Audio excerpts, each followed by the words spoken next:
Well, hello, friends, and welcome to the show. Welcome to today's level up conversation. Whether you're joining me live or catching me on replay, happy Thursday. Let's dive right in. Welcome to Level Up with Winnie Sun.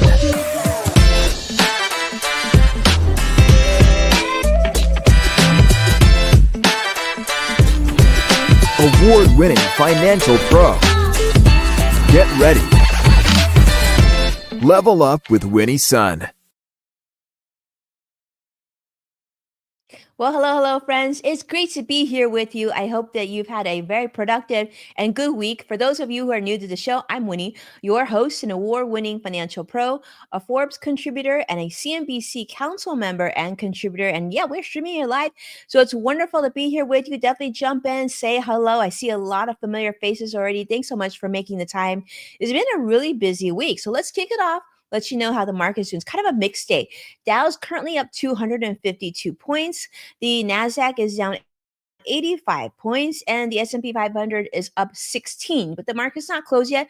We've got a little bit more than 30 minutes left to go, but there's been a lot of news that I want to kind of tee off and kind of give you some kind of a high level understanding of where the economic market is and what's going on in the White House and how that's impacting. We've been talking about inflation and tariffs and all that for quite some time, and it doesn't look like it's getting that much better, but perhaps in time we'll have more clarity.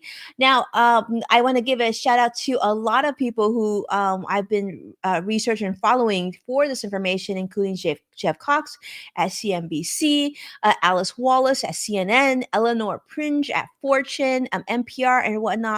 But Fed Chairman Jerome Powell is saying that, well, the easy money era is probably over. So Fed Chairman Jerome Powell says that we're likely entering a time of more frequent supply disruptions. Now, as you know, the financial markets doesn't like anything that's uncertain. They don't like disruptions. They like some sort of indication of stability and of course profitability and feeling like the future is going to be okay.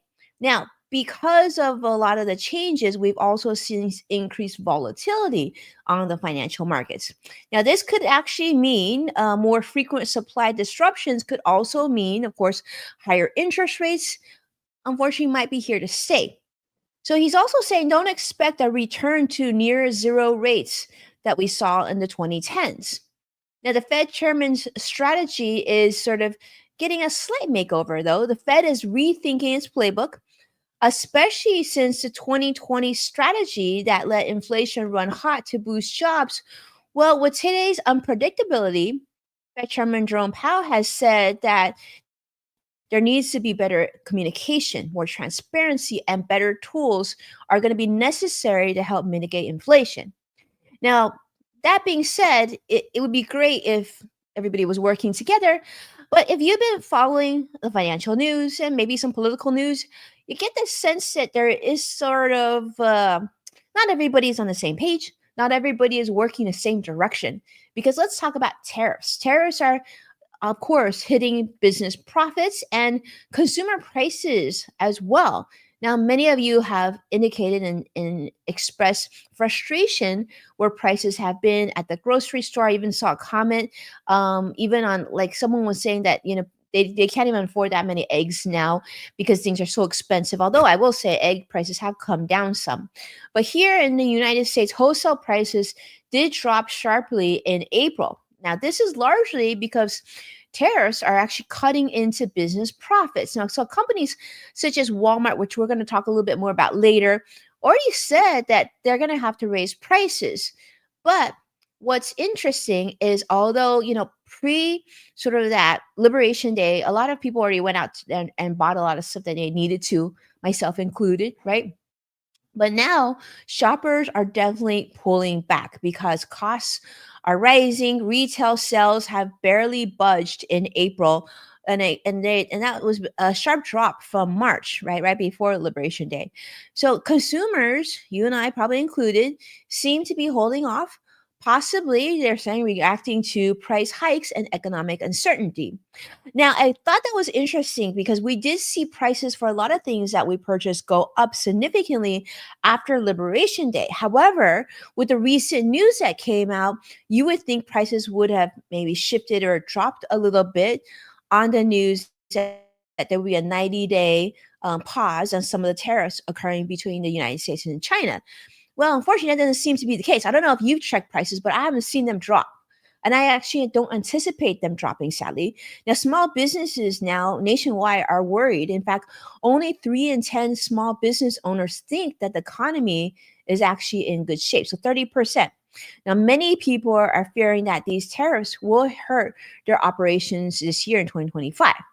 Now, there has been, of course, a rush to ship as tariffs are temporarily eased. We heard about this 90-day break in tariffs on Chinese goods, sparked, of course, a scramble. Now, businesses are rushing shipments just in case that rates shoot back up again. Now, we know it just seems like things change by the moment, but hopefully for the next 90 days at least, that there is that window where things can come into the United States and hopefully prices can settle down a little bit. Haven't seen that yet. If you have, let me know because I think a lot of us would like to see that occur. And that being said, 90 days isn't that long a period of time.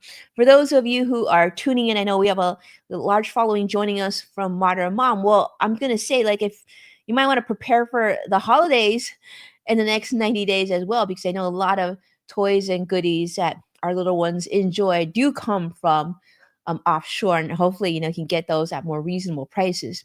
Now, many are of course looking to shift production now out of China, many companies, but that being said, they're saying that this is going to take some time. Now, in the Asian markets, they've been responding to trade truce and all that, and of course a lot more excitement talking about AI, artificial intelligence.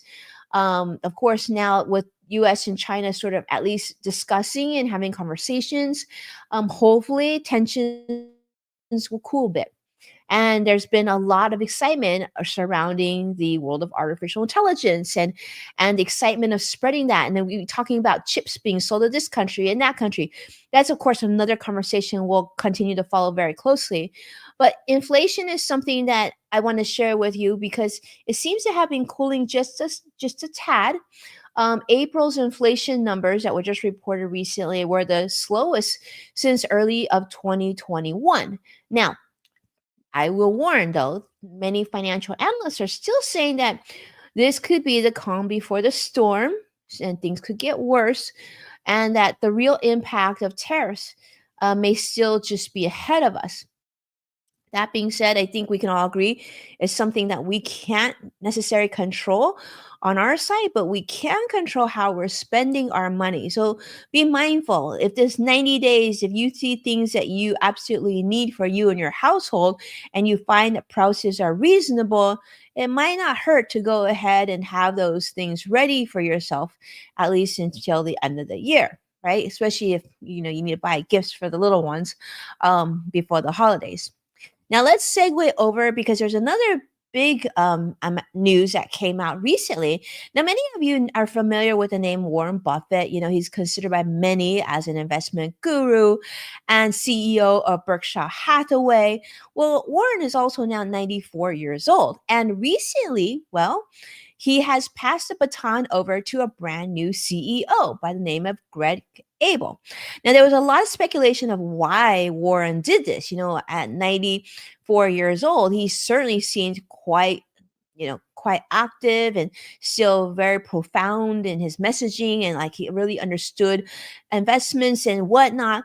Well, believe it or not, even Warren is human too. He's saying that the reason why he has decided to have Greg able to take over, succeeding over the role of CEO, is that he said he noticed that, well, even he can't beat time and can't beat age. And that Greg, well, he has just more energy and is more effective. And he can do so much more in a 10-hour period than Warren can. Well, that makes sense. Warren, you're 94 years old. And by the way, congratulations. We are so happy that you are still just as lively as you can be at 94, and hopefully better days ahead for you, and you can hopefully you can actually enjoy your retirement. But I suspect, because there's been a lot of talk that Warren drinks a Coca-Cola and eats fast food and he enjoys his cheese candy, you know it just seems like he's probably had a pretty good life all this time anyway. Now, speaking of changes, I want to talk about something that I did hint on my earlier story about Walmart, of course. Now, we know that with tariffs, we know that prices are going to be going up on things like food and technology. And of course, I hinted on toys as well, right? CNET is reporting that Walmart has announced that they're going to be raising prices on all the above: food, electronics, and toys, due to increased import costs from tariffs. Now, despite the temporary US China tariff truce, which reduced tariffs from 145 whopping percent to 30%, well, things are still going to get more expensive. And so that's what I thought was interesting. You already talked about increasing tariffs by 145%. Then you're saying at least temporarily going to drop to 30%. Do you really think that businesses are going to shift that quickly and to, drop by 115%? I don't think so. I just think that now business, well, I would guess that they're a little bit nervous that that could now pivot the other direction again, and it could be a lot more expensive again. So since you've already gone ahead and increased prices, you might keep them there a little bit longer, right? Just because you're not trusting whether or not the tariffs will be at more moderate levels. Now, the CEO of Walmart has emphasized that the US's top container importer really can't absorb these higher costs, especially with 60% of its imports actually coming from China. So tariffs on other countries such as Colombia, Costa Rica, and even Peru, they're also expected to drive up food prices on things that we enjoy, such as bananas and avocados and coffee, all probably going to get more expensive.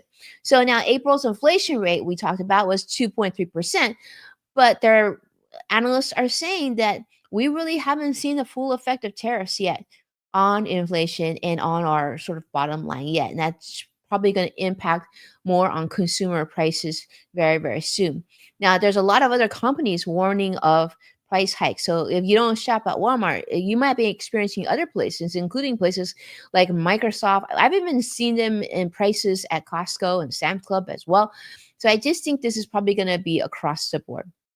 Now, speaking of across the board, here's another big one too. Now, it wasn't that long ago where there was a lot of concerns about how expensive our technology would be. Now, I don't know about you, but at some point you usually need a new computer or you might need a new smartphone. And much is that going to cost?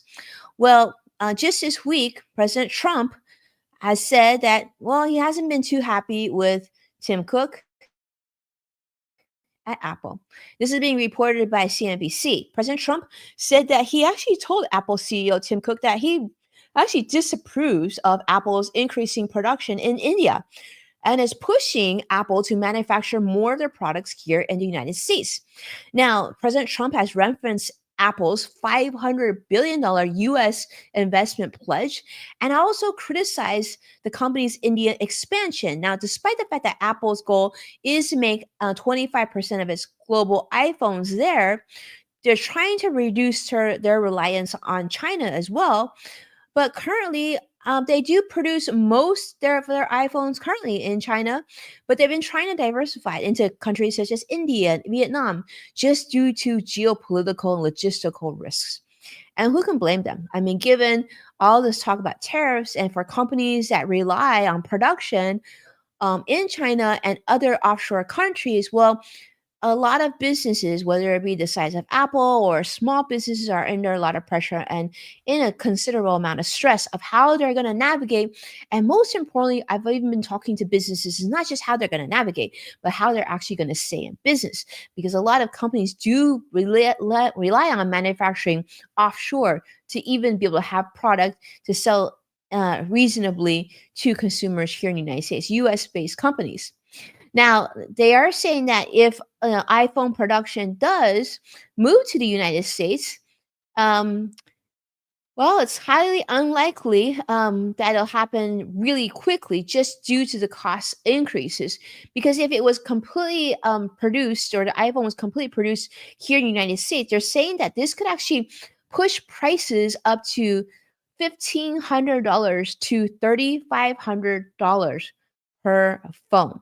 So let me ask you, because I see a lot of you joining me today, how would you feel about, let's just say, a $2,000 iPhone? Would you buy a $2,000 iPhone? They're saying even up to $3,500. Would you pay for a $3,500 iPhone? That's almost the price of like a MacBook Pro, right?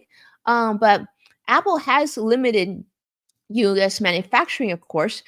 They do produce their Mac Pros and server hardware for its artificial intelligence system in Texas. But Foxconn, which is Apple's main Indian manufacturing partner, recently received approval to build a semiconductor facility in India as well. So now President Trump's comments really are adding a lot of uncertainty to what Apple is going to do, where they're going to produce, what the global strategy is going to look like. And it brings up more debates over tech supply chain, nationalism versus global efficiency. So, yeah, more to be concerned about. But let me know how you think about that, because I would think that that could potentially make companies that produce smartphones offshore, well, it could make Apple probably less competitive if their product is that much more expensive than other smartphones, right? That aren't subjected to maybe um, maybe other tariffs, other countries. I'm not sure. But with that in mind, like I'm curious to see how you feel about that. I know that I've been talking to several people that said, well, you know what, I think I'm gonna buy my iPhone before the next announcement, because at least I know what prices cost right now, and at least it might just be safer, and then I can hold my phone for a few more years and see what happens. Melanie is saying that, well, Melanie would not pay that much. I agree with you. I don't know that I would pay $3,500 for an iPhone, and certainly in my household, I've got like my husband and I, and I've got now teens in the house. They can get really expensive really fast. Now, speaking of other changes, I want to talk about what's happening at Microsoft. Now, we talked about Microsoft just a minute ago about how they've already been warning that prices are going to be going up on some of their services and things like that. But let's also talk about layoffs. Now, there have been some companies that traditionally just continue to do well, right? A lot of healthcare companies, technology companies tend to be pretty solid, and they tend to be good places that people like to work. Well, CNBC is reporting that Microsoft is cutting about 3% of its global workforce.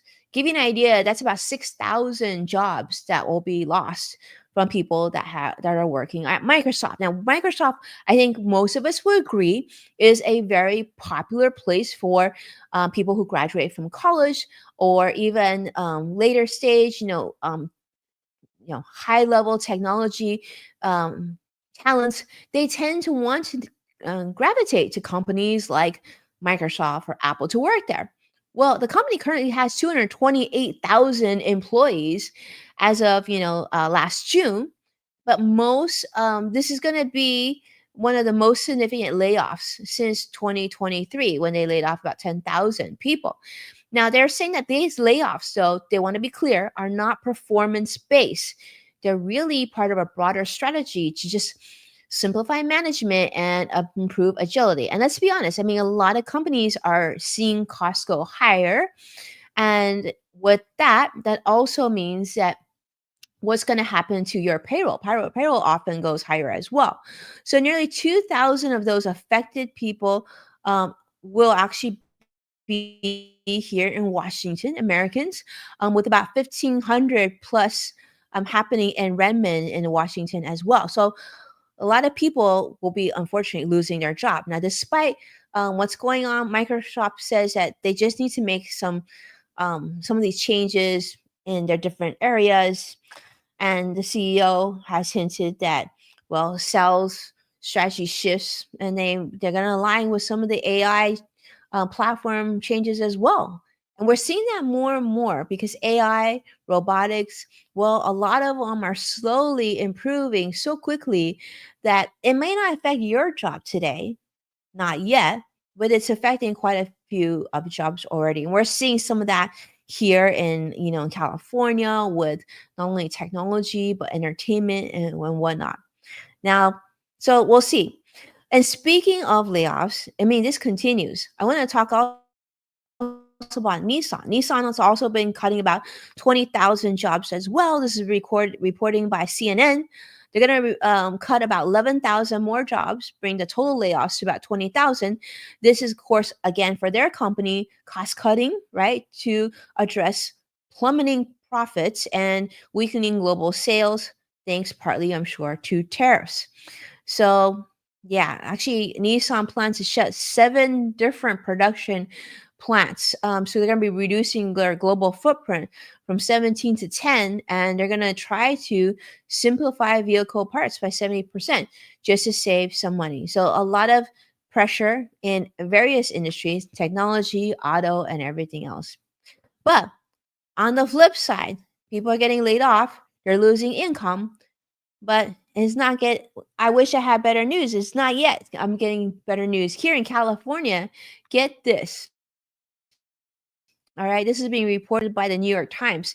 California has approved a temporary 17% homeowners insurance rate increase for State Farm. This is effective as of, well, next month, June 1st, following, unfortunately, the wildfires that happened in January, destroyed over 16,000 homes and different structures. Well, State Farm had initially requested almost a 22% hike, saying that they're under financial distress. But,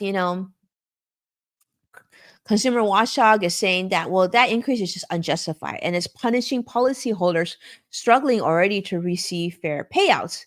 So this follows a 20% rate hike approved last year, which just makes policyholders and fire survivors very, very upset and just overwhelmed. But the California Insurance Commissioner has said that this move, as difficult as it is a compromise during really an insurance crisis. And they're actually warning that State Farm's operations in California are really financially strained. So that's almost giving the idea that, well, if we don't do this, it's possibility that State Farm won't be here to insure property here in California. We're already seeing in certain areas where you see um, fires or other weather related or other issues that occur that are natural disasters, that you're seeing a lot of insurance companies deciding just to pull out and not do business there. So unfortunately, that's what it is. For those of you who are California like me, I'm sorry to report that to you, but it's good to know. It's good to know if you're renewing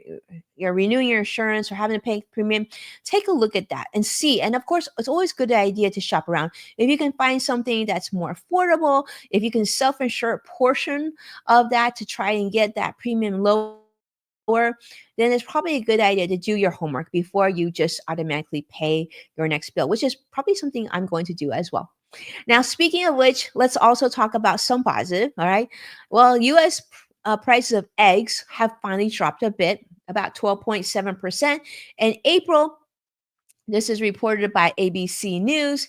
Now, that being said, although it dropped 12.7%, which sounds like a great number, this in last month it dropped to about $5.12 per dozen.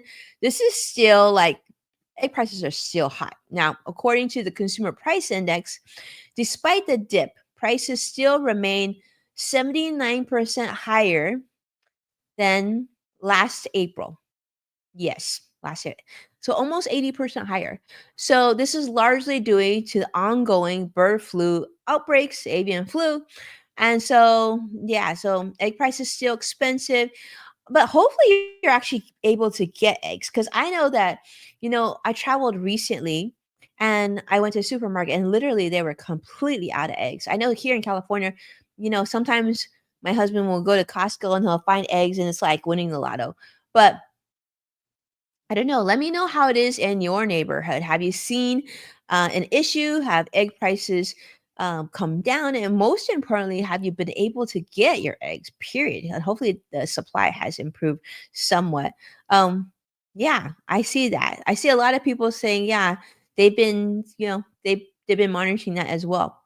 Now, one story that I want to share with you, make sure that's on your radar, is being reported by CNN. Now, for those of you who eat rice like I do, perhaps you cook rice at home. Well, believe it or not, there's a new report coming out that talks about dangerously high levels of arsenic and cadmium in rice from over 100 different brands sold here in the United States, which they say poses risks such as developmental delays, reproductive toxicity, and even, get this, heart disease. So the FDA has said that 1 in 4 rice samples exceeded the FDA's arsenic limit for infant rice cereal. For this is something that young children will sometimes consume, especially from different backgrounds, and they're most at risk due to high rice consumption. So if you do eat rice or a lot of rice, this is definitely something to pay attention to. Now, while the US rice does have the lowest inorganic arsenic globally, it's still significant enough that we need to be paying attention to that. And it contributes to Americans' arsenic intake, 17% from rice alone. So, something to pay attention to if you eat quite a bit of rice, maybe something to, think about. They said that cooking rice like pasta with excess water or just draining or soaking it beforehand can actually reduce arsenic by up to 60%. So that's something I'm definitely going to be doing now. So soak it, wash it, and cook it with excess water, draining it out. I don't know if I would cook it with excess water and drain out. I don't know if that works really well because yeah. But anyhow, nonetheless, I think soaking it beforehand does sound like a good idea. Soaking rice ahead of time doesn't sound like the end of the world. But they are saying there's other things like farro and millet that have a lot less arsenic, and that could be another option for those who are looking to like change what they eat. Now, speaking of other changes, I want to talk about what's happening at ESPN. ESPN is now officially entering the streaming era. If you didn't know this already, well, now you've got another option. They're going to be launching their new direct to consumer DTC streaming service this fall. Now, for those of you sports lovers, this is probably something you're paying attention to. It's going to be priced at about $30 per month or about $300 per year. So it's actually $29.99 per month and $299 for the year. The service is going to retain sort of that iconic ESPN name, and they want to be your one-stop shop for all sports so that you'll have access to content including like 7 different linear networks and ESPN on ABC. And you're going to be able to now bundle ESPN with other streaming services like Disney Plus and Hulu. With a first year offer, like if you want all of this for the first year, they'll even give it to you for $30 for the first year. So that sounds interesting. That's probably a monthly package, but something to pay attention to. Now, if you already have ESPN Plus, well, subscribers, you're going to be able to automatically be upgraded to the new platform, depending on your current plan. And they said they're going to be streaming 47,000 live events per year, plus replays, studio shows, and other exclusive originals. So I'm sure this is probably going to be very popular if you're a big sports fan. But if you didn't know already, that's what's happening. Speaking of things that are going to be changing, I wanted to end with this because I thought this was interesting. Now, if I know we've talked about Starbucks before on this show, but if you haven't been to a Starbucks lately, well, just know that some things will be familiar and some things might not be so familiar. One thing that's changing, and some of the employees aren't too happy about it, so maybe you can check with your barista and see how they feel about it. But this is being reported by CNBC or CBS News, I should say. So over 1,000 Starbucks workers at 75 U.S. stores actually went on strike, but not for maybe what you thought it was going to be. It wasn't about pay or anything like that, but actually they went on strike. 1,000 workers went on strike to protest a new dress code. Yes. The new dress code is requiring that Starbucks employees wear solid black shirts and specific bottoms. And that took effect as of Monday. So if you've been to Starbucks since Monday, maybe you've even seen this.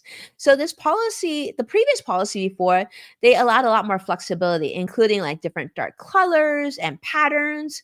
But Starbucks says that this new look, they want to boost brand consistency and the customer experience as part of their Back to Starbucks initiative. So Starbucks' Workers United said that this dress code thing, well, they just don't like it. That they said it should have been something part, it should have been like discussed and be part of the collecting bargained under union rights.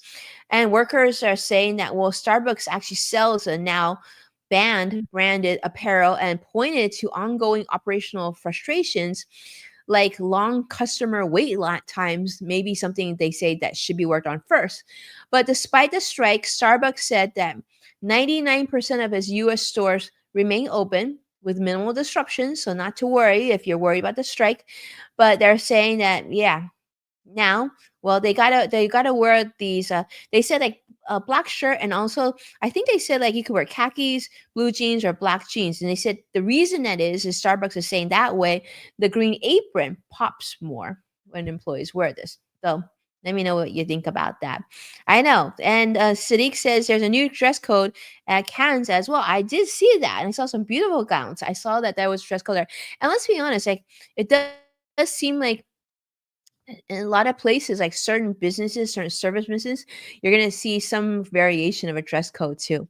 And with that, that's a wrap for today. We've got Memorial Day around the corner, and we'll have more to talk about that. And speaking of Memorial Day, let me just say, if you're going to be driving, it's going to be a busy, busy weekend. And with that, thank you so much, everyone, for being a part of today's Level Up Live. It's wonderful to be here with you. The Dow is not closed yet. We got 5 minutes to go, but in the positive, up 280 points currently. Nasdaq is down 70 points, and the S&P 500 is still positive, up about 14 points. So it looks like kind of a mixed day. We've got only 5 minutes left. It's probably going to stay somewhat in that area. But let me know if you have any questions. But if I don't talk to you sooner, have a beautiful weekend. Thank you so much for being a part of Level Up Live. If you want to check out previous full episodes, you can always check out NASDAQ, Amazon Fire, Roku, and many other streaming platforms. Thank you so much for being a part of today's show. Have a beautiful weekend. I'll see you again next week. Bye bye now.